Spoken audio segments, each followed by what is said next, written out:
अस्सलामुअलैकुम। तो बच्चों, आप सब कैसे हैं? आज एक नए वीडियो के साथ आपके सामने हाजिर हुए हैं।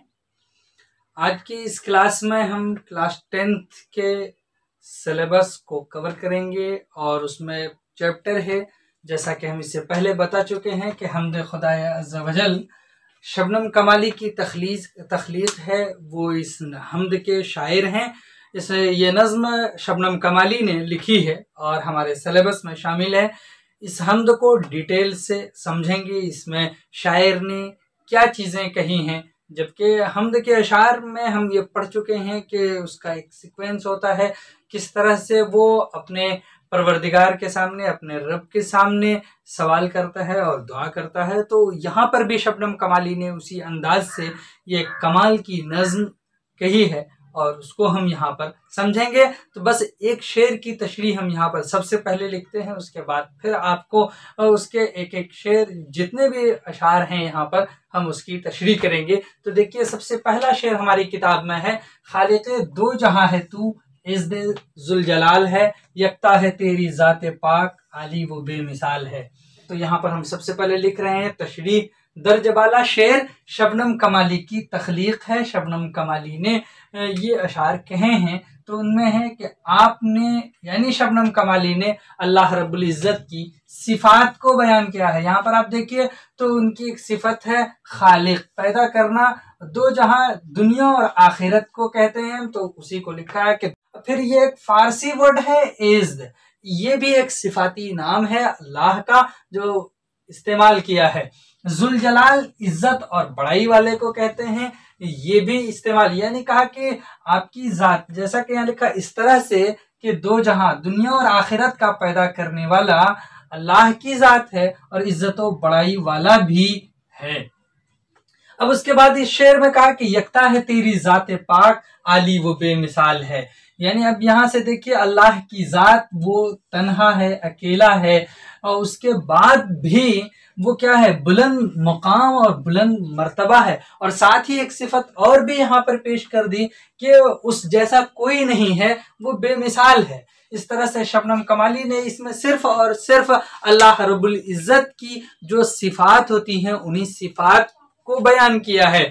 और कम से कम देखिए तो एक, उसके बाद दो, यहाँ पर है तीन, चार, पांच सिफतों को इस शेर में शबनम कमाली ने पेश किया है। इसी तरह से देखिए, दूसरा शेर शबनम कमाली का है, तेरे ही बाबे फैज से मिलता है दो जहां को रिज़्क़, सबकी हयात और मौत का मौला तुझे ख्याल है। इस बार क्वेश्चन भी पूछा गया है कि सबकी हयात और मौत का किसको ख्याल है, तो मौला से मतलब है अल्लाह को ख्याल है। यहाँ पर सिफत बयान कर रहा है, तेरे ही बाबे फैज से मिलता है दो जहां को रिज़्क़, एक सिफत यहाँ पर बढ़ा दी है। शबनम कमाली इस शेर में कह रहे हैं कि जो भी रिज़्क़ के खजाने हैं, उसकी कुंजी अल्लाह तेरे ही पास है, सबको रिज़्क़ तू ही देता है, खिलाता और पिलाता तू ही है। और फिर साथ ही दूसरी सिफत बता रहे हैं कि जो भी जिंदगी और मौत लोगों को मिल रही है, उसका भी मालिक तू ही है, और कब किसको पैदा करना है, कब किसको इस दुनिया से उठा लेना है, इसका ख्याल मौला तुझे है। कुदरते खास का तेरी अक्स है बज़्मे कायनात, कोनो मकाम जलवागर तेरा ही एक जमाल है।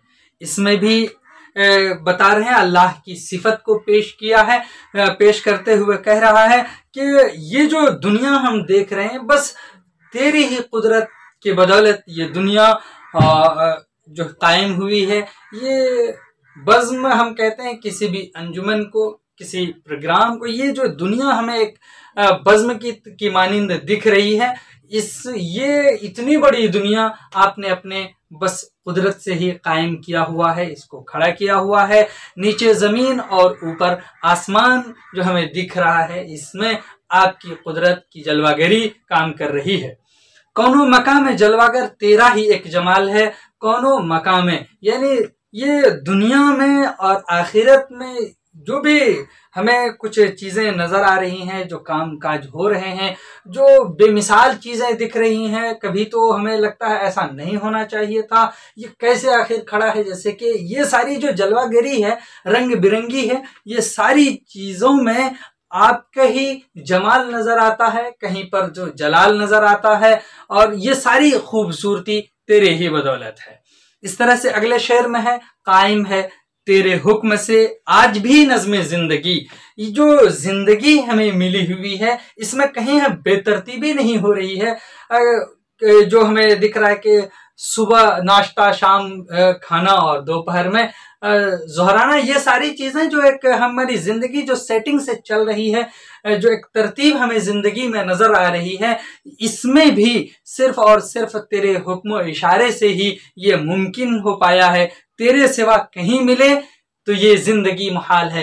यानी अल्लाह, ये जिंदगी आपके अलावा कोई हमें दे ही नहीं सकता, और न आपके बगैर हम एक पल जी सकते हैं, और न ही आपके हुक्म इशारे के बगैर कुछ भी, न किसी के अंदर हाथ हिलाने की ताकत है, न पाँव चलाने की। ये सारी चीजें इसमें बताई गई हैं। उसके बाद जब कह रहे हैं कि हम डिपेंड हैं आप पर, ये जिंदगी मिली है, इसमें जो एक नज्म और तरतीब दिख रही है ये आपकी बदौलत है। तो उसके बाद एक बात यहाँ पर कह रहे हैं कि साहिबे अक्लो फहम को नाज है तेरी जात पर। जो भी थोड़ी सी समझ बूझ रखते हैं, सोच रखते हैं, उनकी अपनी कुछ समझ है, तो उनको आपकी जात पर नाज है। वो उस पर फख्र करते हैं कि हमें इतनी चीजें मिली हैं, इतने दौलत मिले हैं, इतनी अच्छी जिंदगी मिली है। उसके बाद नाम से तेरे दो जहां वाकिफ़े हालो काल है।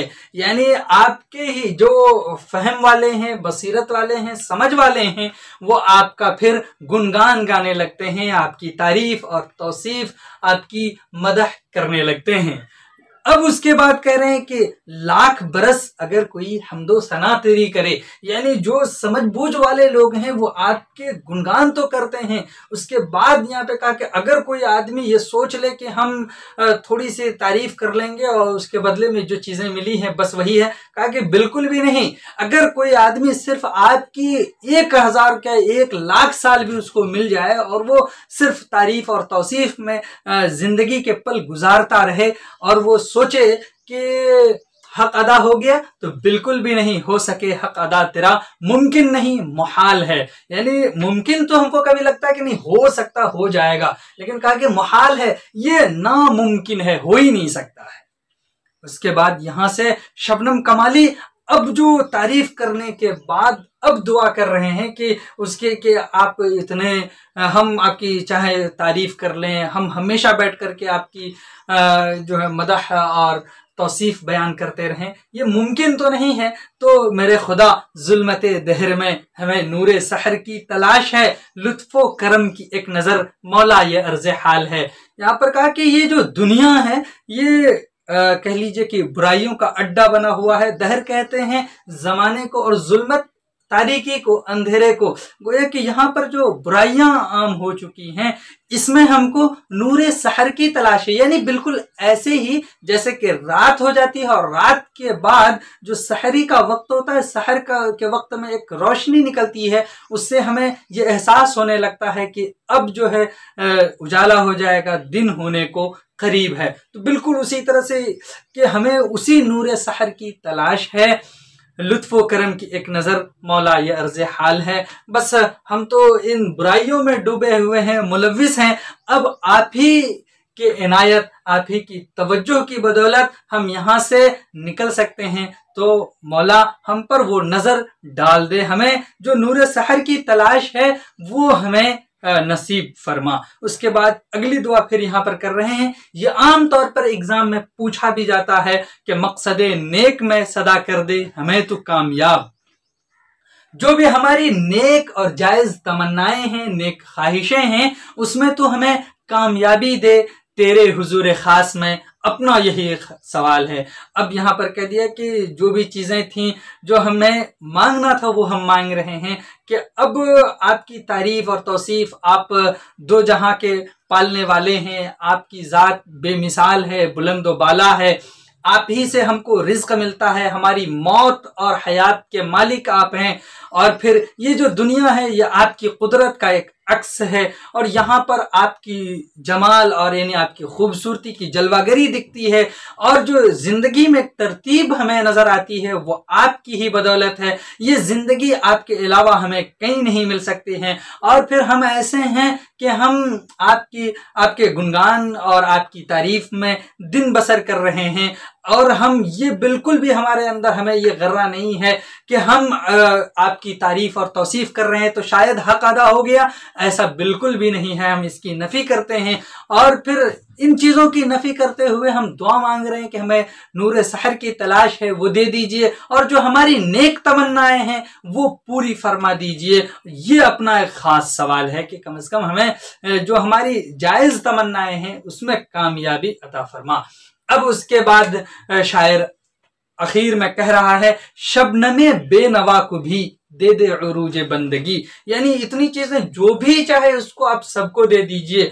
अब आखिर में कह रहा है कि शबनमे बेनवा को भी दे दे उरूज बंदगी, फिक्रो तलब की राह में आज ये पायमाल है। शबनमे बेनवा ये एग्जाम में पूछा भी गया कि नवा मानी होता है असल में आवाज और बेनवा उसमें जुड़ गया है जो कह लीजिए कि साबिका है और वहां उसका मानी हो गई खामोश के। अब कह रहे कि हमारे दिल से जो आवाज निकल रही है, जो हम खामोश होते हुए भी आपसे ये मांग रहे हैं, हम तो इसके अहल नहीं है कि हम आपसे मांगे, इतने कह लीजिए कि गुनहगार हैं, इतने नाफरमान हैं, लेकिन उसके बाद भी हम कह रहे हैं कि जो कुछ भी हमने किया उसको दरगुजर फरमा कर दे दे उरूज बंदगी, यानी अपनी बंदगी में, आपकी बंदगी में बहुत सारे लोग हैं लेकिन उनमें भी तू हमें सबसे आला मुकाम अता फरमा, फिक्रो तलब की राह में आज ये पायमाल है। अब देख लीजिए कि वो क्यों उरूज बंदगी का तलबगार है, क्यों मांग रहा है, बस इसलिए कि जो फिक्रो तलब की राह होती है, जो खाने कमाने, उसी में ये परेशान है, उसी में ये बर्बाद है, लिहाजा इसको इसमें आप अता फरमा दीजिए।